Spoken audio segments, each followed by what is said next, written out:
ये खबर केआर मंगलम यूनिवर्सिटी द्वारा प्रस्तुत की गई है। 13 जुलाई 2026 को रक्षा मंत्री राजनाथ सिंह और केंद्रीय सड़क परिवहन मंत्री नितिन गडकरी ने लखनऊ कानपुर एक्सप्रेसवे का लोकार्पण किया था। इसे अत्याधुनिक तकनीक, विश्व स्तरीय निर्माण और भविष्य की स्मार्ट सड़क परियोजना के तौर पर पेश किया गया। लोगों को उम्मीद थी कि लखनऊ से कानपुर का सफर तेज, आसान और आरामदायक हो जाएगा, लेकिन उद्घाटन के कुछ ही दिनों बाद तस्वीर बदल गई। क्या हुआ एक्सप्रेसवे पर, चलिए अब आपको विस्तार से वो बताते हैं। पहली बारिश के बाद सड़क की डामर परत कई जगह बह गई और सड़क धंसने लगी। 26 जुलाई को पहली बार सड़क धंसने की घटना सामने आई और फिर ये सिलसिला रुका नहीं। 4 अगस्त तक सड़क 6 बार धंसने या उखड़ने की घटनाएं सामने आई।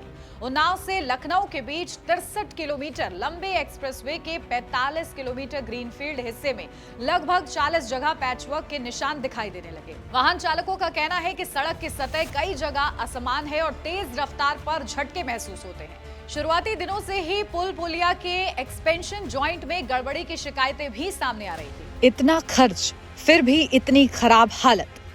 कुल परियोजना लागत 4,200 करोड़ रुपए, भूमि अधिग्रहण और मुआवजा 591 करोड़ रुपए, निर्माण पर अनुमानित खर्च लगभग 3600 करोड़ रुपए, प्रति किलोमीटर निर्माण लागत करीब 57 करोड़ रुपए।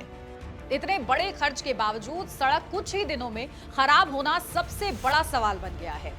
आइए जानते हैं कि आरोप किस पर लग रहे हैं, क्योंकि ये जानना बहुत जरूरी है।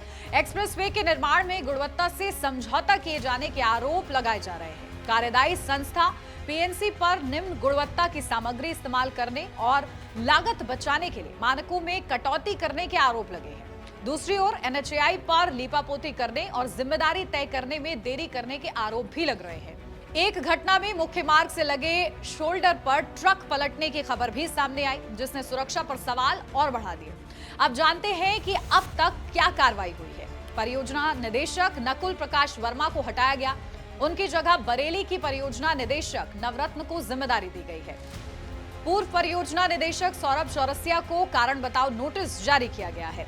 साथ ही एक्सप्रेसवे का टोल अगले आदेश तक निरस्त कर दिया गया है। जांच के लिए आईआईटी खड़गपुर की टीम को बुलाया गया है, जो 1 सप्ताह में रिपोर्ट देगी। पीएनसी के खिलाफ नॉन फार्मर कार्रवाई की तैयारी है। सड़क मरम्मत और टोल से हुए नुकसान की भरपाई भी पीएनसी से कराने की बात कही गई है। अब सबसे बड़ा सवाल यह भी है कि गलती निर्माण में है या फिर निगरानी में।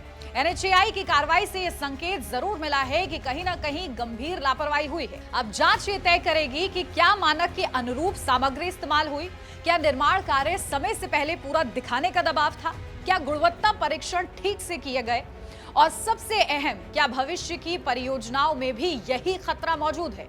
जनता क्यों नाराज है, अब चलिए इस पर बात करते हैं। लोगों का कहना है कि उन्होंने बेहतर सड़क और समय बचत की उम्मीद में एक्सप्रेसवे चुना था, लेकिन कुछ ही दिनों में पैचवर्क, धसाव और झटकों ने भरोसा तोड़ दिया। सोशल मीडिया पर भी यह मुद्दा तेजी से ट्रेंड कर रहा है और लोग पूछ रहे हैं कि जब सड़क कुछ दिन भी नहीं टिक पाई तो आने वाले वर्षों में इसका क्या होगा, आगे क्या होगा। अब सबसे बड़ा सवाल है, अब सबकी नजरें आईआईटी खड़गपुर की रिपोर्ट पर हैं। यदि रिपोर्ट में निर्माण गुणवत्ता में गंभीर खामियां पाई जाती हैं, तो ये मामला केवल एक सड़क परियोजना तक सीमित नहीं रहेगा, बल्कि देश भर की हाईवे निर्माण प्रणाली और निगरानी तंत्र पर भी बड़े सवाल खड़े कर सकता है।